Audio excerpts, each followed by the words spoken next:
Hello and welcome to Politics War Room with James Carville, and I'm Al Hunt. This week, our guest is a member of the Select Committee in the House of Representatives on China, the Intelligence, and the Oversight Committees, Illinois Congressman Raja Krishnamoorthi. Remember, we love taking your questions, so write into politicswarroom@gmail.com or send a tweet to @Politicon for next week's show. Now, we're going to get to as many as we can, but don't forget to tell us where you're from. And please check out the links to our sponsors, Laundry Sauce and Miracle Made, in our episode show notes. We thank you for supporting these sponsors because it helps make this podcast happen. So please tell your friends about us and remind them to subscribe on Apple Podcasts, Spotify, or wherever you get your podcasts. James, the presidential race really doesn't look any different this week than last week or last month. If it were held today, Trump almost certainly would win, certainly in a multi-field race. Biden, however, had a couple good moments, and since there haven't been many, it's worth noting. His speech to Morehouse College graduates was very good. I watched the whole thing. He sounded better than usual, struck the right notes to those black graduates, and handled a small protest very well. He mixed in some reasonably effective humor. Second, the oft-derided Biden team got a good deal on the debates. First one will be in June. No debate commission, no audience. Mics are cut off if someone goes on too long. I'm not sure these debates are actually going to take place, but Biden couldn't keep ducking them as he was being challenged, and this is probably the best deal he could get, and we'll just see how he does. If he does hold up all right, because expectations are so low, and Trump is out of control, as he usually is, it could be a small step back in a very long journey. These are all rather small moments, but Biden benefits from them, and we take what we can get. James. Yeah. He did fine. I don't know that speaking to Morehouse, I don't know if it didn't change anything. No, but it was a good speech. I know, but at least he didn't do poorly. Did you listen to it? We're behind him. We got to put some points on the board somewhere. And hopefully the debate, if it goes off, I share your skepticism.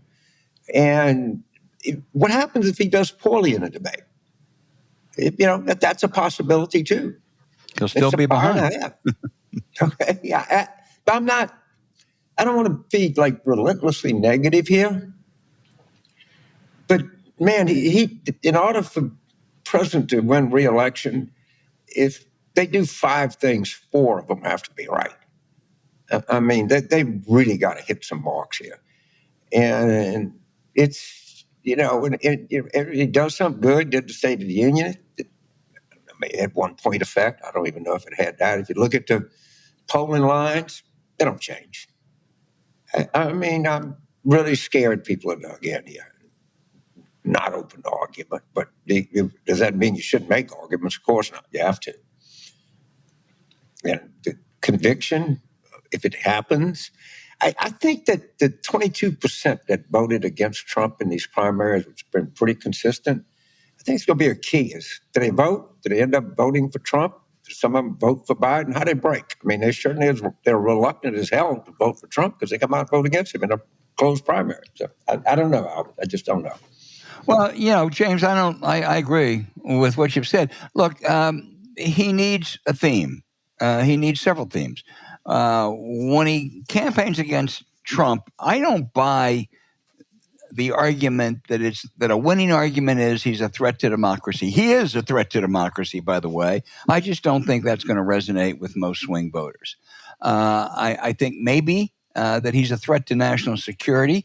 If that's what all of his former top national security advisors say, that might make a little bit of a difference.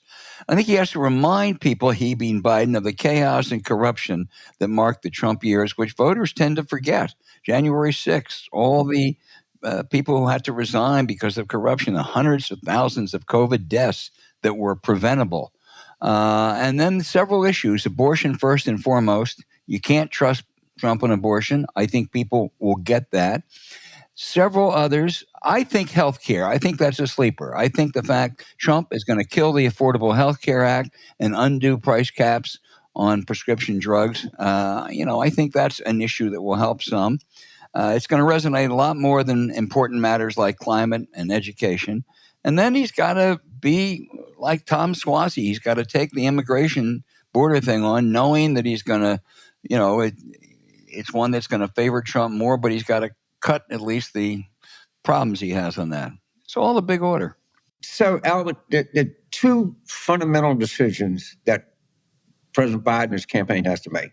The first one is, what's your primary target? Is it getting under 30 and black voters to participate at a higher rate than it looks like they're going to be participating at a higher percentage?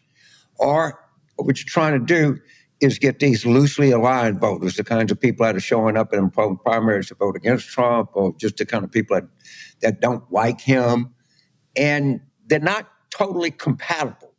And I know the tendency is I always say, well, you got to do both. Sometimes to try to do two things is to do nothing. And, right now, Democrats are not losing elections, and they're not winning elections because of Democratic turnout. They're winning elections because these loosely aligned voters are breaking their way.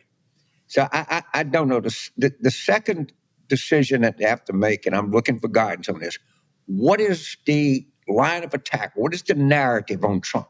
Because there's so many things that you can say about Trump, and what we constantly say, well, nothing breaks through, and it might be that we just have a whole smorgasbord of attacks that we're doing. And what is the best line of attack? We know that abortion is part of it, but is disorder the line of attack? Is criminality the line of attack?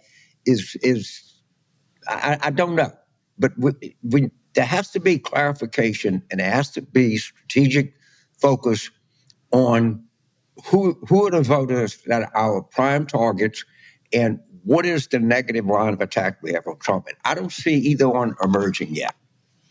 Well, I think you're right, and we will keep on this. We'll keep on this here. And by the way, James, you also can listen to some of James Carville's great wisdom on our Substack, Politics War Room. So please go there too. But this will be something of great discussion for the next 5 months, because they have not settled on that strategy you're talking about. It's got to be something of great resolution in the next 5 weeks. Yeah. And it's hard, because to do one thing is not to do another thing. And so often in politics, the easy answer is let's do both. Yeah. I don't know. Anything else on your platter, James? There's a lot of stuff, but a couple primaries, but not really important ones. I didn't see them big much, was it? I didn't see much. The left wingers got defeated in Oregon. There was a congressional race out there to challenge a Republican who's marginal, and the DCCC invested in the moderate progressive, which they rarely do in primaries, and she won. So I'll say something. I am a big fan of the DCCC. Okay, I know no one's ever a fan of congressional committees. It's raise money and they do it. Their strategy of helping these crazy conservatives win primaries, all the hoo-ha and angst and everything else, it was successful. Yeah. And the fact that they have the guts to get involved in a primary to see that the strongest person wins, I think my hat's off to them. I think they exhibit some courage, and I think they're about winning elections. For the life of me, and if I had one question I'd love for the Biden White House to answer, why are they so afraid of the left? They fucked them up on immigration policy. They can't even win in deep blue areas. And they come into conflict with loosely aligned voters that we have to have. They have very little connection to Black America at all. Yet, they proportionally punch way above their weight. And I just, somebody understand it. There got to be a reason for it. I don't see why people even fear these people. I really don't. and they're just a drag on everything. But one day someone will explain it to me. Let's hope they explain it to you, because they've changed their view and they've managed to win an election in November. But we'll see.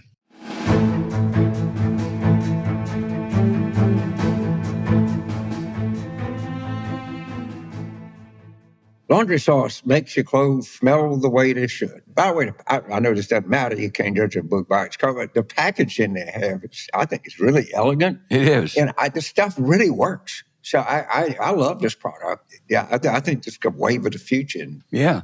Because, you get sick of buying big plastic laundry detergent jugs that cover our clothes with a bland chemical smell. So you can find something better. In 2021, the laundry sauce team got fed up with sterile scents and realized we need a conscious, relevant, and innovative detergent. That's why this podcast is sponsored by Laundry Sauce.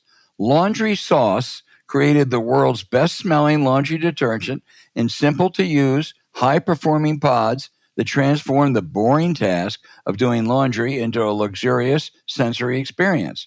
Now it's no longer a dreaded chore. We went with the Australian sandalwood, so I'm looking fresh and enjoying a distinguished, relaxing scent while we're recording. So what's the secret? It's their partnership with one of the top fragrance houses in the world, with the team behind many of your favorite designer scents. Between Australian sandalwood, Egyptian rose, and cyberpine, Laundry Day will never smell the same again. Plus, Laundry Sauce got rid of unnecessary ingredients and artificial dyes, maximizing the hard-working, science-backed stain fighters and enzymes that ensure your favorite clothes come out looking brand new. Even after humid DC and New Orleans days, old guys like James and I can stay fresh all day long with skin that's never irritated after a load. We can barely wait for the dryer, knowing everything will come out smelling incredible. It's the laundry sauce effect. Now, everyone is a fan of Australian sandalwood. Now, its vibrant, sophisticated fragrance infuses the house. Guests love it. Apparently, your house will have what the kids call a vibe. Find yours and elevate your laundry with Laundry Sauce. Now is the time to experience Laundry Sauce. Head to laundrysauce.com/warroom and use promo code warroom at checkout for 15% off. That's the best offer you'll find. But you must use our code warroom for 15% off your order. One last time, that's laundrysauce.com/warroom, promo code warroom for 15% off. You also can find the link in our show notes.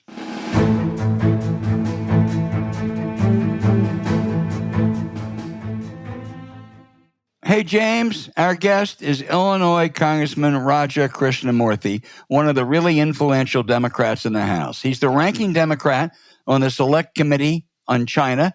He's on the Intelligence Committee, and he's on the so-called Oversight Committee. Congressman, welcome back to our podcast. Let's talk China first. Two pictures emerge of China. One, it's a belligerent threat that steals our intellectual property, increasingly repressive on human rights and dissent. Vladimir Putin's best ally, dominating trouble in the South China Sea with clear designs to take over Taiwan this decade. The other is of a China in decline economically, huge demographic problems with a shrinking population. For all its military aggression, it can't match the U.S. naval power.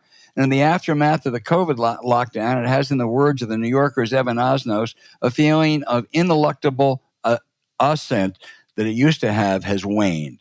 Which comes closer to reality? I think it's probably the latter at this point. I think that it's a place that has some big time problems, as you know. It has 22 to 25% youth unemployment. It has an economy that's on the brink of massive deflation, which we haven't seen in any large economy in a long time. Their real estate bubble has burst, and so property values, which property, as you know, is a very large part of their individual consumers' net wealth, has plummeted. Their stock market has slid tremendously. and consumer confidence is nowhere to be seen, especially after basically zero COVID, the zero COVID policies and succeeding a COVID lockdown really shook people's confidence in the government. All that being said, they have the world's largest Navy.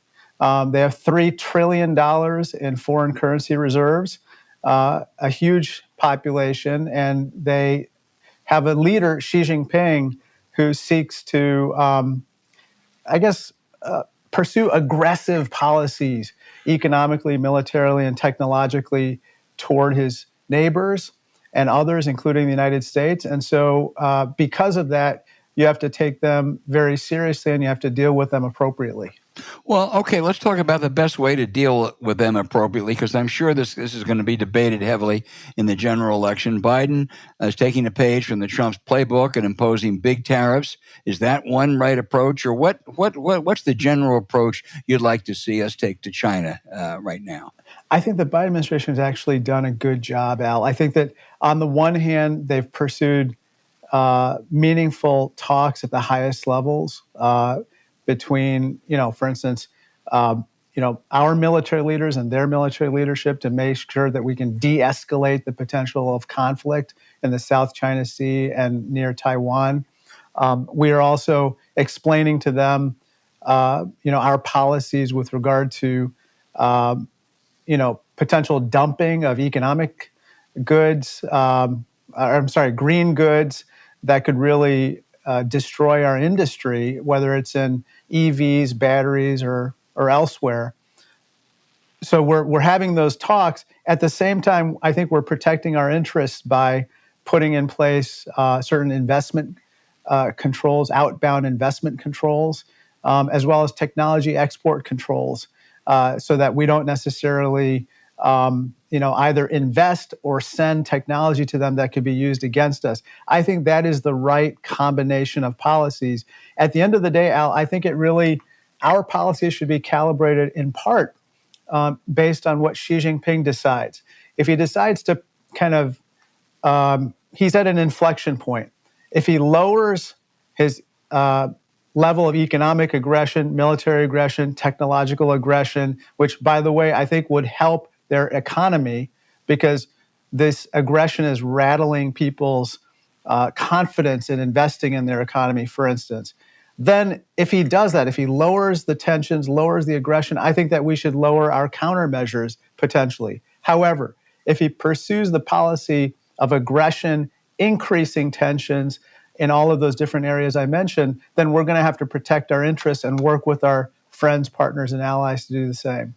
Well, you mentioned our allies. The other thing Biden has done, in comparison to Trump, he really has rather successfully forged, I guess I call it a counter-China alliance in the region: Japan, South Korea, Philippines, Vietnam, Australia. How much does that matter? How do you think Xi Jinping sees that? It matters a ton. It matters a great deal to the CCP, because Xi Jinping has sought to divide us from our friends, partners, and allies and pit us against each other over the last 30 years.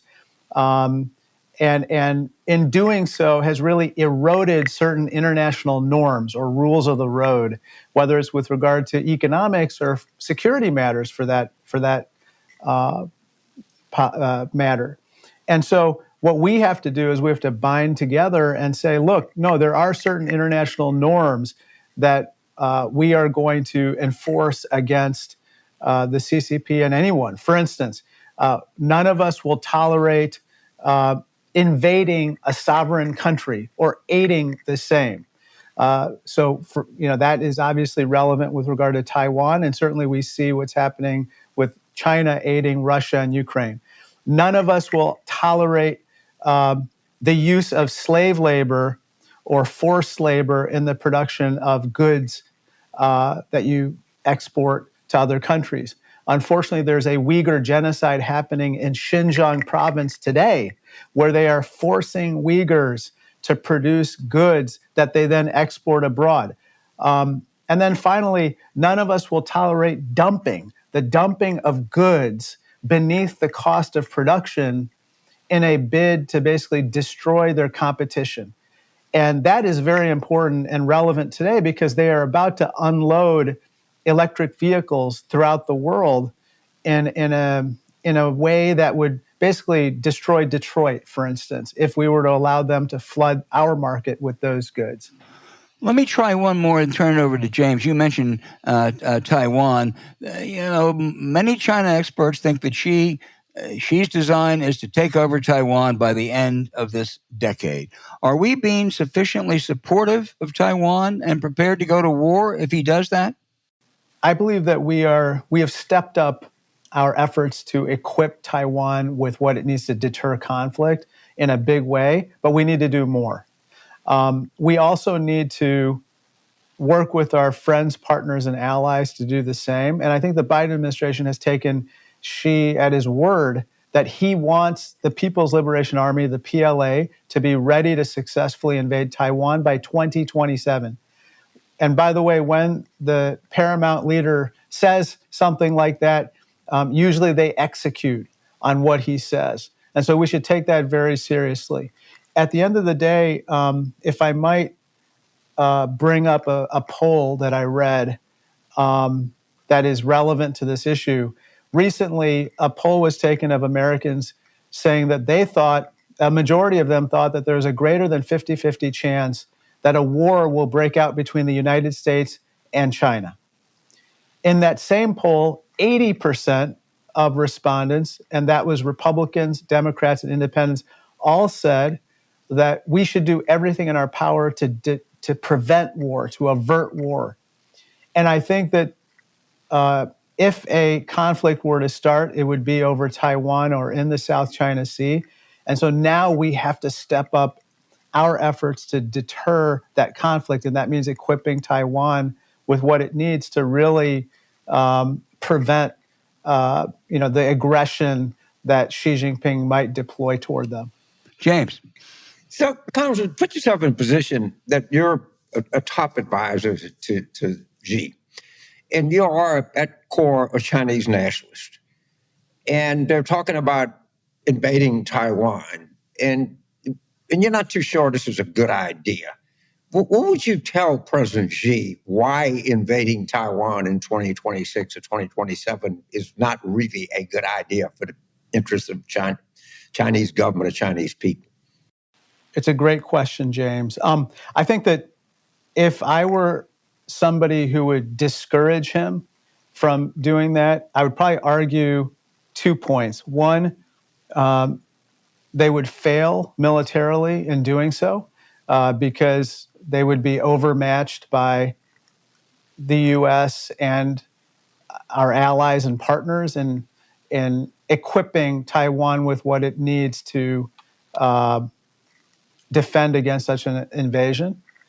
The second is I would argue that given their tanking economy, they could not possibly weather the sanctions and all of the countermeasures, economic countermeasures that the world would deploy against them. And I think that the combination of those two arguments is really trying to drive at the fundamental issue, which is there's nothing that Xi Jinping cares about more than retaining power. That is his fundamental goal. And if he were to undertake an invasion or any type of military aggression, such as what you just described, it would shake the foundations of his grip on power and the CCP's grip on power. One of his beliefs is that the CCP is essential for unifying China, and that only he can exert the type of control necessary to unify the otherwise fractious portions of China that in the past have kind of divided the country.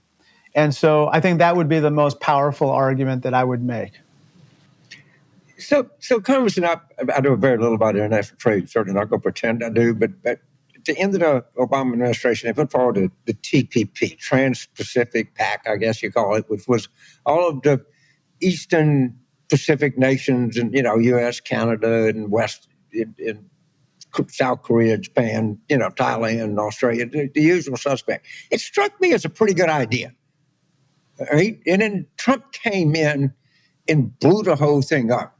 Do you think it was a good idea? Is it still a good idea? And is there any chance that we could reconstruct this pact? Or it's just a dead issue? Are you trying to get me in trouble, James? That's a tough question, man. Look, I think that here's the truth of the matter is that I think that we need to do something that increases our economic partnership with those countries, those friends, partners, and allies who might otherwise turn to China if they don't have a way of doing more business with us. And so the real question is, can we develop trade agreements that incorporate the labor and environmental standards and other things that kind of level the playing field between Americans and, for instance, the Vietnamese?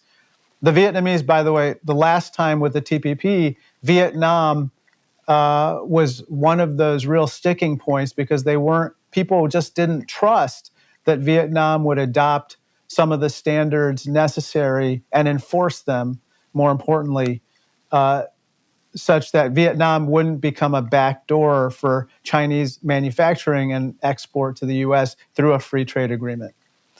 All that being said, I think now if we don't figure out a way of maybe even having such standards as USMCA standards in free trade agreements with others, I am concerned that some of those countries might turn back to China's orbit. So, but before I turn it out, you're undoubtedly to understand the issues of technology and things, better than the other member of Congress. How do we stand with China, like vis-a-vis AI, quantum computing, and stuff that I would never understand? But is our position relative to China stronger, about the same, weaker, just on the whole playing field of advanced technology coming online? So, talking to the experts, it appears that we have a lead in a lot of these areas, but that lead is diminishing. One of the reasons being that the Chinese are just throwing brute force resources and manpower at catching up. In certain technologies like AI, unfortunately, they're using AI for nefarious purposes, such as with facial recognition models so that they can persecute Uighurs, Tibetans, and other minorities. And so, and because they don't have privacy rights the way that we do, they've been able to really feed their AI big data sets with tremendous amounts of data and train them in a way that where they might actually have a lead in facial recognition technology. However, in a lot of other areas, we do maintain the lead. But one of the things I've argued, and our committee has argued, actually on a bipartisan basis, is it's not going to be enough to hope that China stays behind us, or to somehow, make sure that they stay behind us. We have to run the foot race a little harder and faster ourselves. And that means, for instance, fixing our legal immigration system so that we can retain and attract the best and the brightest from the world, who oftentimes, by the way, are the innovators in these fields of the future, including AI or quantum computing or even biotech. And then secondly, we have to upgrade the skills of our workforce to be able to innovate, and then and invest in research and development as well through NIH and NSF and DARPA and so forth. Unfortunately, those have been languishing in Congress. Thank you, sir. Albert? Congressman, as you know, after, I think, an inexcusable 6-month delay, Congress finally voted assistance to Ukraine. But from what you read over there, Russia, it's taken its toll. Russia is on the offense, striking, taking over territory. The situation looks pretty bleak. Is it reversible? I think so. I think that, unfortunately, because of our delay, They've just had to ration ammo. They haven't been able to do some of the basic things necessary to defend their territory. And so the Russians have made some gains.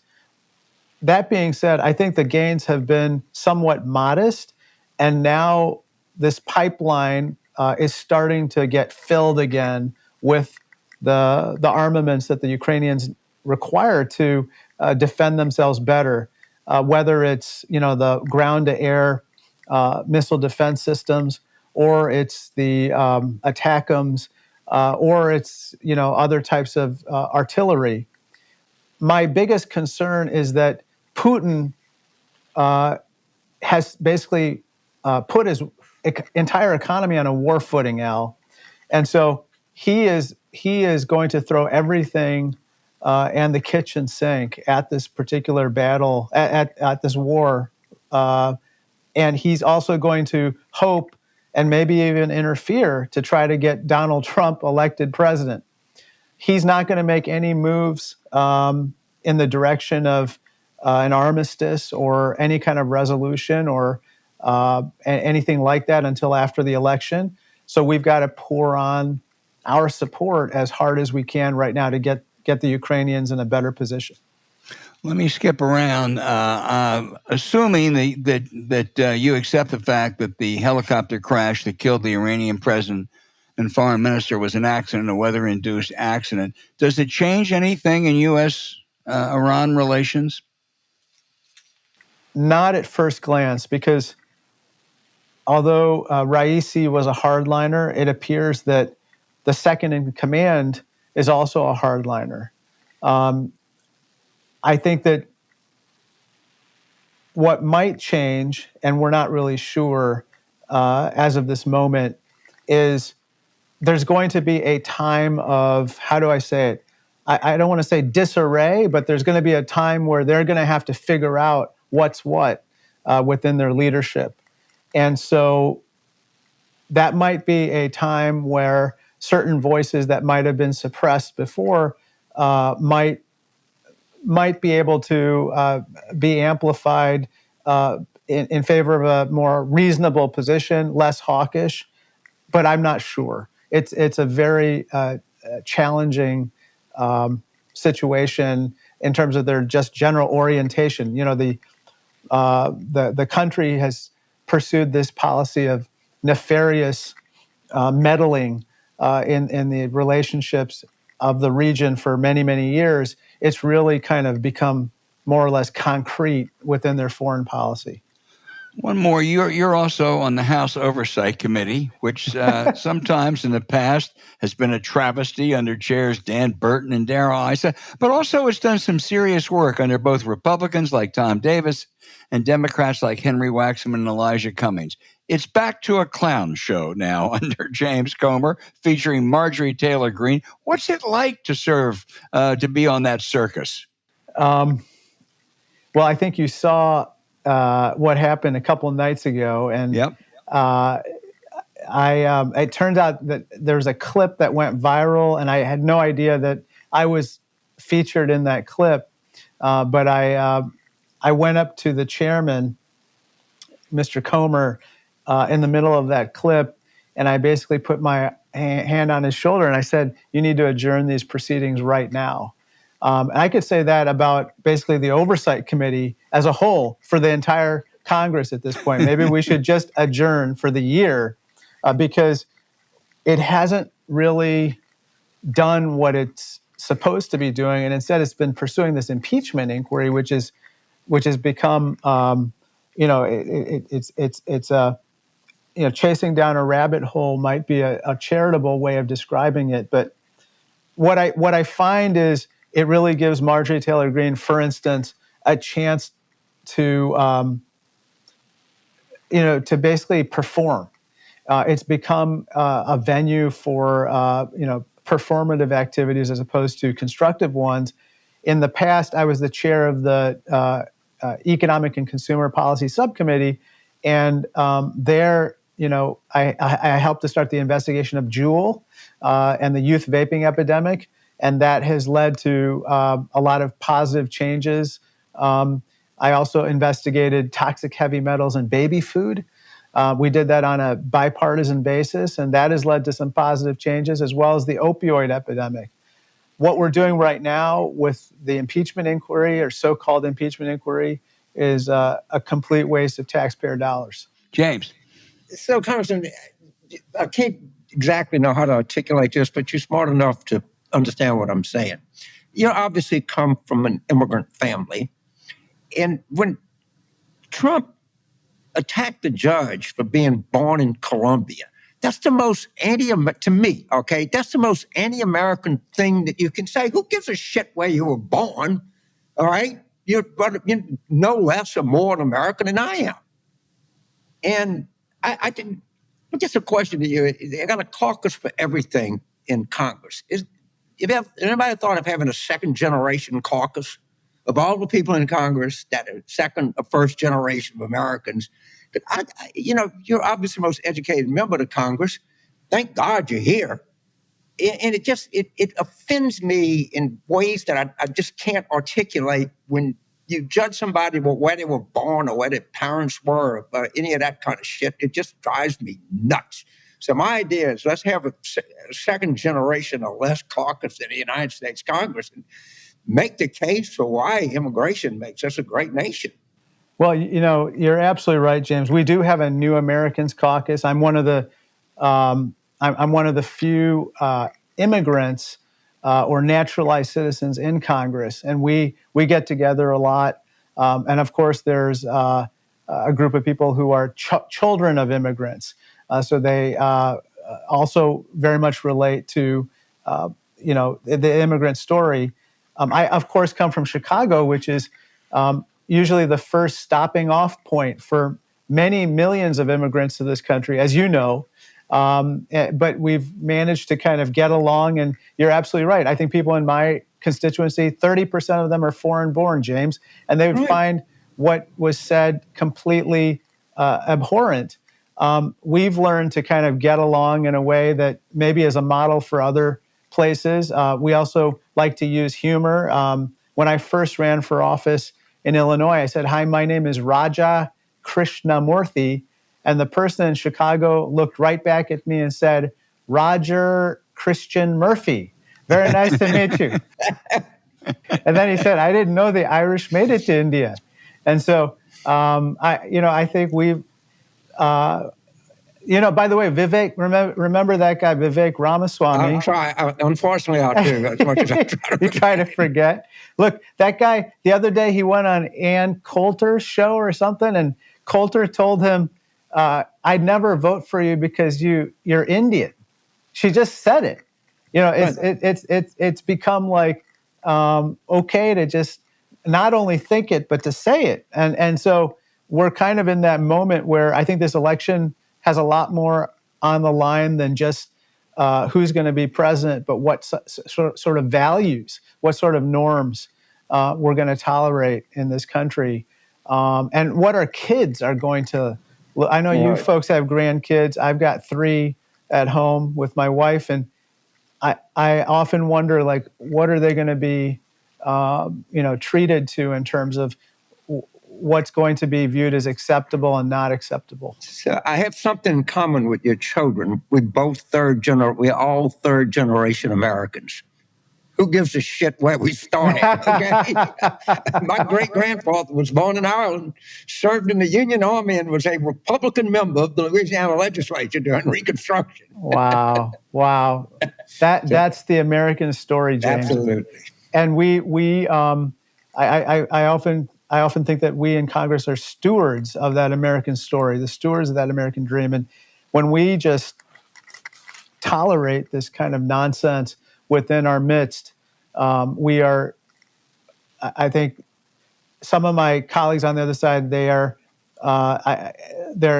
adopting the most cynical of approaches because they're hoping other people will condemn it or will reject it. They don't have to because they're trying to curry favor with a group of people who espouse values we don't believe in. Thank you, sir. Thank you very much.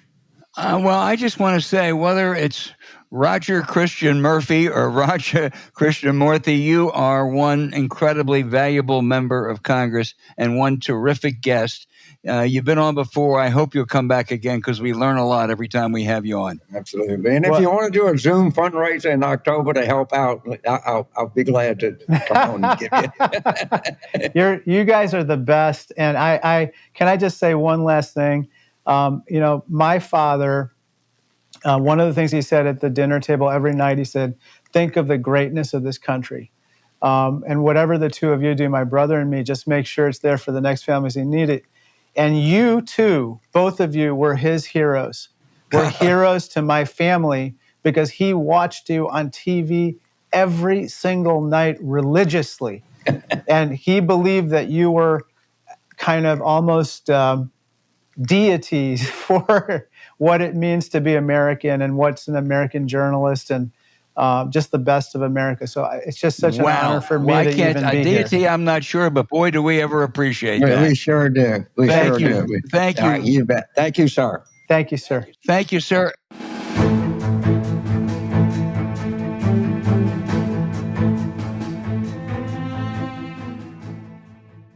Sleep cool, clean, and comfortable with Miracle Made. It's everything. And we talk about this most every week, and this is an important contributor to the most important thing that happens in the course of a day, and that's how well you sleep at night. And you got to throw multiple tools at it. There's new research coming out every day on how critical a good night's sleep is, but not just feeling good. It's actually a pretty good predictor of longevity. So I'm 100% behind this. I'm 100% behind anything that helps you get a good night's sleep. And this does, I promise you. Yeah, because as you have noted, sleeping at the right temperature is one of the most important ways to feel rested the next day. We used to struggle with sleeping too hot, but we found a way to sleep in luxury all night long using NASA-inspired, silver-infused bed sheets by Miracle Made. Their self-cleaning, antibacterial, eco-friendly bedding prevents 99.7% of bacteria and requires 3 times less laundry because they stay fresher 3 times longer. You'll stop sleeping on bacteria that can clog your pores and cause breakouts and acne. Start sleeping clean with Miracle. And trust us, with no more gross odors, life is a lot easier for your family. The NASA-inspired, temperature-regulating, silver-infused fabrics truly give your maximum comfort. And they make pillowcases and comforters too. Join us in getting better sleep every night. Not only are Miracle sheets luxuriously comfortable, they don't have the high price tag of other luxury brands. Miracle sheets feel nicer than bed sheets used by some 5-star hotels. So it's a vacation every time you get into bed. Where are you going to imagine you're sleeping when you're under comfortable and fresh Miracle sheets? So go to trymiracle.com/warroom to try Miracle Made sheets today. And whether you're buying them for yourself or as a gift for a loved one, if you order today, you can save over 40% off. And if you use our promo code WARROOM at checkout, you'll get 3 free towels and save an extra 20%. That's promo code WARROOM. Miracle is so confident in their product, it's backed with a 30-day money-back guarantee. So if you're not 100% satisfied, you get a full refund. Upgrade your sleep with Miracle Made. Go to trymiracle.com/warroom and use the code WARROOM to claim your free 3-piece towel set and save over 40% off. Again, that's trymiracle.com/warroom to treat yourself. Thank you, Miracle Made, for sponsoring this episode. You also can find the link in our show notes.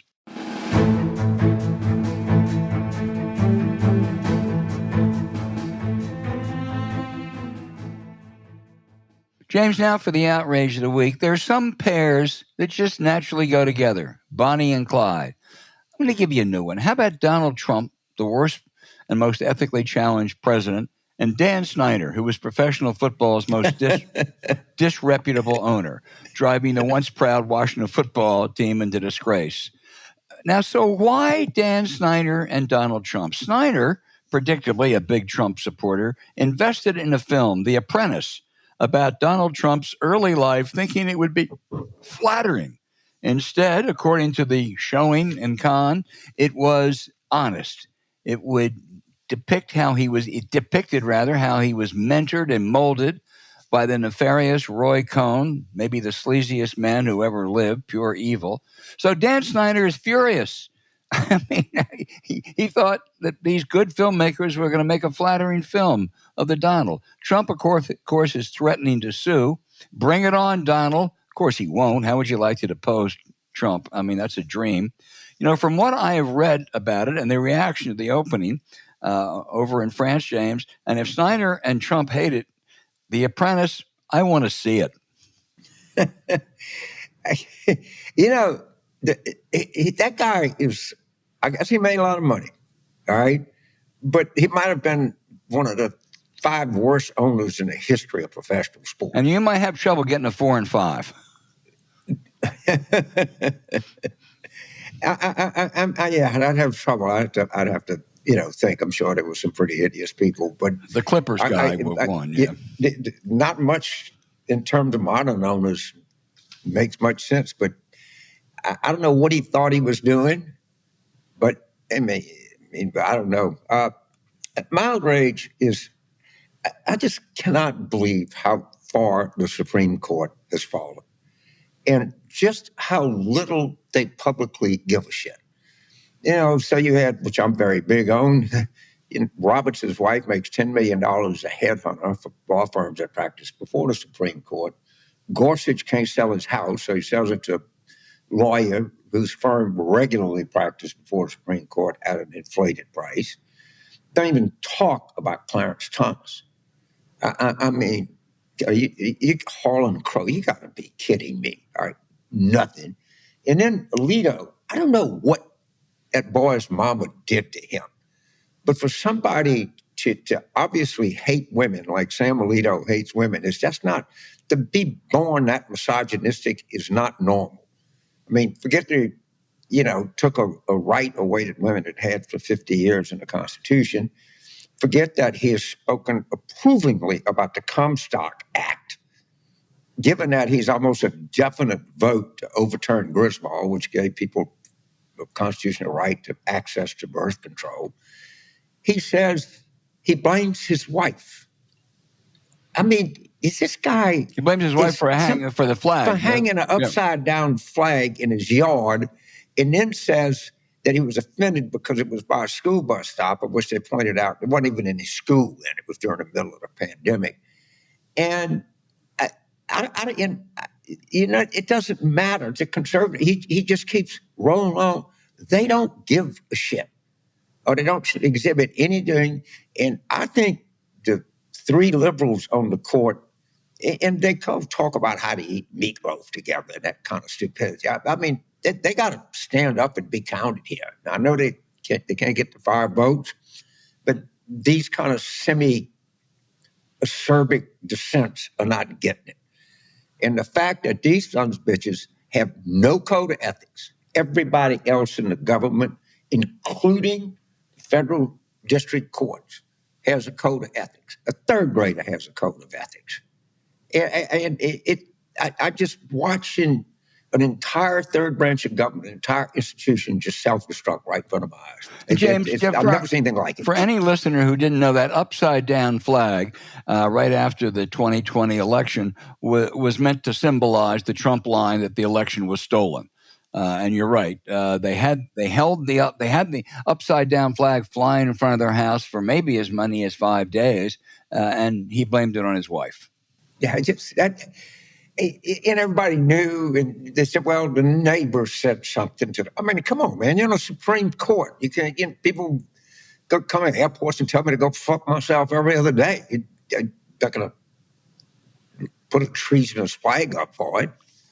Yeah. I mean, the whole thing just rottens. It stinks. Their legal reasoning stinks. Their ethics stink. And I don't think that most of them are very good people, to tell you the truth. I just don't.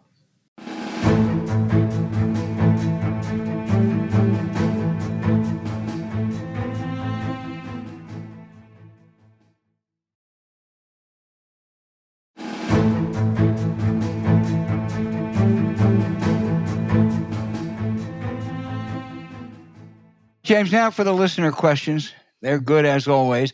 John in Staten Island says, what do you think about Trump's recent results in Nebraska, Maryland, Indiana? Nikki Haley continues to get up to 20% or more. Does that mean anything? Are the polls off? It means something. I'm sorry. It just, you got 22% in your own party that come out in a closed primary to vote against the certain nominee. And this is it's always dims and disarray. The Democrats we always have problems. Of course we have problems. But remember, they get 22% Republican primaries. An underappreciated number was Larry Hogan only got 67 in the Republican primary in Maryland, which says to me there's a lot of MAGA Republicans who don't want to move away from MAGA politics. And there's a lot of non-MAGA Republicans who don't want to move toward MAGA politics. And they have cross currents. I mean, bad cross currents. I mean, we have the progressive caucus and the suburban women and all the shit that you hear 100 times more than their problems. But they got, yes, it means something. What's really important is how do we exploit this uneasiness? And, you try to get the Chris Christie's, the Liz Cheney's, the retired admirals, generals, State Department people, Justice Department people. I think these kind of things could be critical in this race to give people permission that don't like Trump to say, okay, you can do this. You're not going to do it again in the rest of your life, but you can hold your nose and vote for Biden. I don't give a shit how they come to vote for him, just so they come to vote for him. Yeah. Yeah, no, I think you're absolutely right. By the way, the once supposedly bright hopes Republicans had for Larry Hogan winning in Maryland, he's not going to win. That woman's going to beat him, and he's going to regret that he ran because he's trying to straddle a fence, James. He's trying to be both an O-line Republican, and sort of anti-MAGA. You can't do that today. You can do it a little bit in a governor's race. Okay, you can have a Republican governor of Maryland. You can have a Republican governor of Vermont. You can have, Democrats can get elected from time in Montana and other places, Kentucky, maybe as a good example as I can come up with. But it's hard when a race becomes nationalized. In the Senate. You can't do it in the Senate race. It's an entirely different breed. Right. You and I have always agreed with that. Right. And, she's a good candidate. That Prince George's County one is a much better candidate. She beat the guy who spent a fortune. And, I don't know her. I've been around the guy that spent a fortune. He was a pretty nice guy, but obviously the Democratic establishment in Maryland rallied to her aid, and this is one time where the establishment mattered. Yeah, it does. And when you beat someone like that, you get a lift. And look, down under, God, we love our listeners from down under. Damien in Sydney, Australia, says, with Biden struggling with younger voters, why doesn't he focus more on climate concerns? And with Trump's recent attempts to solicit $1 billion from the oil industry, this is particularly relevant. Why doesn't Biden do more on that? Damien, I'm going to divide those questions, and you're probably not going to like my first answer. I think climate is an existential threat. I think you have to prioritize issues in the election. I think Biden ought to, try to let as many young people know as he can about his position versus Trump's on climate. I don't think it should be one of his priorities. I think issues like abortion are going to be much more important. However, I think that what happened in Mar-a-Lago, which is the worst big money shakedown I have seen in 50 years of writing about this stuff, $1 billion from the oil magnates saying, hey, you give it to me, you can write your own bill. I think that's been undercovered, and I think it's been underemphasized by the Democrats. So there's everything to support the fact that young people really care about Gaza, student loans, and climate, except evidence. Right. There's no evidence. All right?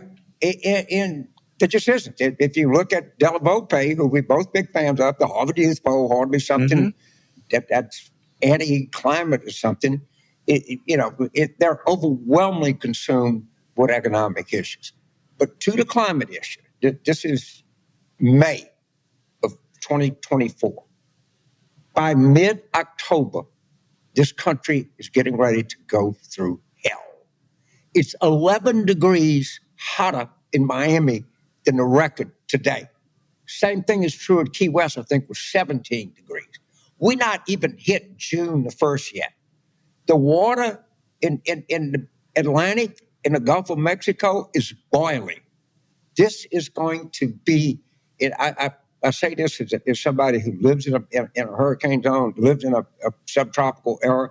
This is going to be the summer from hell. Now, whether or not that in the insurance rates, the cost of living it's going to be all up at the East Coast. It could be North Carolina, it could be Virginia, it could be Maryland, it could be New Jersey, all up and down.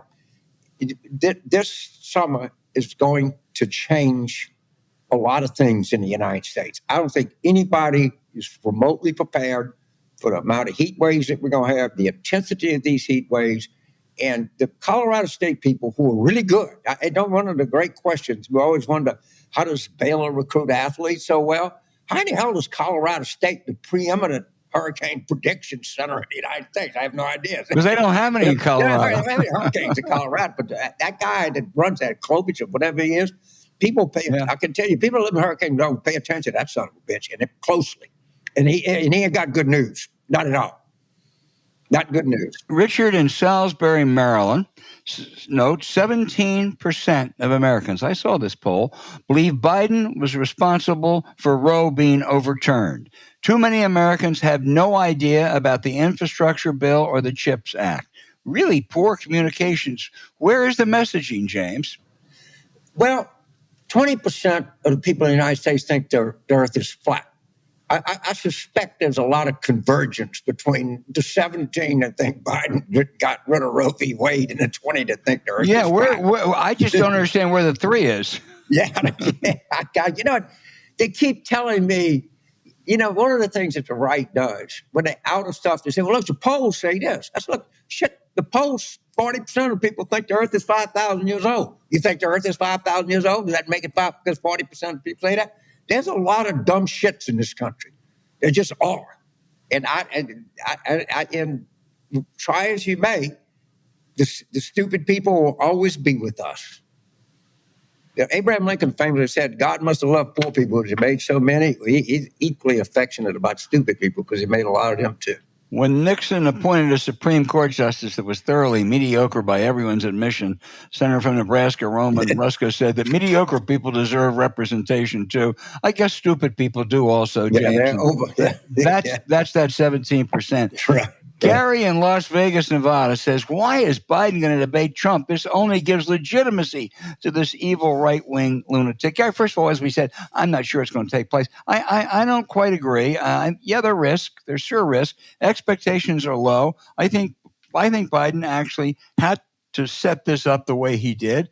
And let's not pretend that Donald Trump is Jack Kennedy. He's been terrible in most debates.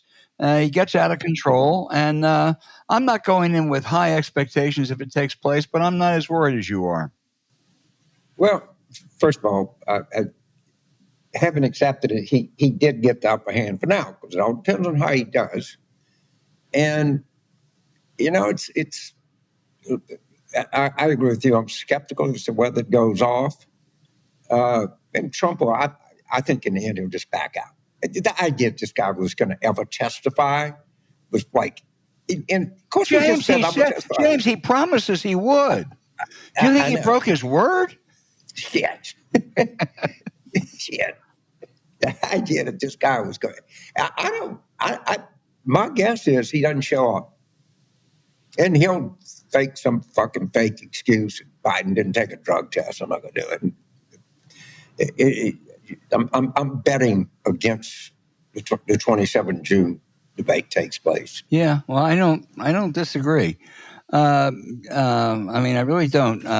John in Trinity County, California. James, where's Trinity County? I'm thinking, and if I had to guess, I'm going to guess Northern California. Yeah, it sounds like Northern. I guarantee you what I'm going to do is look it up. Okay, good. Good. Yeah. We will find out. John asked, several sources said Israeli intelligence knew about the October 7th attack. Is it possible they thought it would just be a few rockets, saw it as an opportunity to retaliate and let it happen? I think it was massive, stunning, breathtaking negligence.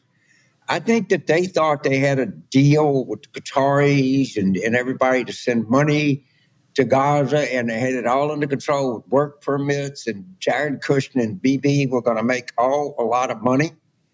And I think it caused huge, massive negligence. That's what I think. And when you go to it, you cannot discount just how negligent that they were. It's impossible to even come. It was 10 times worse than 9/11. That's how bad it was. And the tolerance for this. By the way, Trenton County is located in the northwestern portion of California, so I've got our guest one right. You were right. Also, James, going to the Israel point, obviously Bibi was asleep at the switch because he was so intent on changing the judicial laws and changing the system to try to stop the courts from sending him to jail, that he wasn't paying attention. And he was the one that had secretly, privately backed Hamas for years. That sometimes gets forgotten with his rhetoric, but anyway. Right. It's just, it's you got to blame Hamas because they're the one that did the attack. Okay, I understand that. I do it, yeah. But totally. But if you don't lock your goddamn door and you live in a crime zone, you partially at fault too. James, here's a question from Steve in Hudson, New York. It's along the lines we've been talking about, the problems with Biden's messaging. And he says, do you think it's time for Biden to embark on something bold like a whistle-stop train tour through the Rust Belt? He could give speeches off the back of the caboose, similar to old FDR. That's supposedly out of style. I'm not sure that's a bad idea.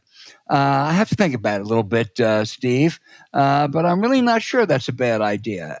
You could control it a little bit better. Maybe you could get good crowds, kind of, brings up memories of Harry Truman. But it's better than giving set speeches. Maybe. I mean, I think the bus tour for us worked pretty well in '92. Yeah. I think change. But this is my thing. Why don't we campaign on the minimum wage? Okay, the Biden's point. It's enormously popular. It's hugely popular with young voters. It's hugely popular with young voters of color. It's hugely popular with suburban women. All right? And campaign on, and we fought, we just don't talk about it, raising taxes, incomes over 400,000. We tend to forget this is a business of blocking and tackling. This is not a business of triple reverses. Put the fucking minimum wage front and center. Put a tax increase on income over $400,000 front and center. And let Mark Penn write an op-ed in the New York Times. Who gives a shit? All right, James. I agree with you, but you have to prioritize too. So you're absolutely right on every one of those issues, but you're right on abortion. I think drug prices is an important issue. Well, we did something. We take credit for that. I think a guy who wants to kill the Affordable Health Care Act today is a popular issue. Climate, as you just said a few minutes ago, is an existential issue. And I think they ought to take a position on all. The question is how you prioritize them and what's the package theme, if you will. If you're having trouble with young voters, and you're having trouble with voters of color, which we clearly are, the minimum wage is a golden issue. It is. And raise it to, I don't know, $14.25. I mean, just raise the son of a bitch. And all the research comes in, doesn't kill jobs. And by the way, people say, well, there's only so many people on the minimum wage. But there are tens of millions of workers who get 20% above the minimum wage. And the whole downscale wage equation moves with the minimum wage. And I was looking at a chart of the real value of the minimum wage, and it is just god-awful what's happened over years. And this is just this low minimum wage is another part of the intergenerational theft that Scott Galloway and Kurt Anderson talk about so articulately. Yep. So I think of all of those issues, I actually think the minimum wage has more potency than almost any of them. Not more than abortion. No, I didn't know that, but economic issues. But okay, Washington has saved the Democratic Party. It would be without it. Hey, Jeff in St. Pete. James, this is you are an expert on polling. He said, "What's the issue with the Times Siena poll methodology being called into question with many different sources? Even other pollsters are saying that methodology can't be right." I confess I'm not familiar with the argument. It's like every other poll. Okay, the Times poll was no different than every poll that we see says the same thing. And, one of the things that people do, understand it, they find one thing about, well, we didn't have enough of this. There were too many Democrats. There wasn't enough Republicans. There were too many. You can find something wrong with all of them. But the chance that 50 of them that say the same thing is wrong, that's not remote. And I'm not sure the detailed way of how the Times drew their sample. I did a whole Substack thing on polls and what to look for and how you can tell. That was a good piece. Everyone who wants to know about it, go to James's Substack piece. Right. But the point is, if 50 people tell you have something stuck between your teeth, you might go in the bathroom and look in the mirror. And every poll is saying the same. Yeah. Some people don't like the way the CNN poll draws their sample. People don't like the way that if you do registered or you do likely or you do adults, but it doesn't matter that much. They're all saying the same fucking thing. Yeah. And I really have no, thank you for the question, but when I start seeing differences in polls, then I'm going to be really curious as to the different methodology. Yeah, no, but I don't see, every poll looks the same to me. I concur totally. But listen, if we didn't get to your question this week, send it in again because it's really hard to choose. They all are so good.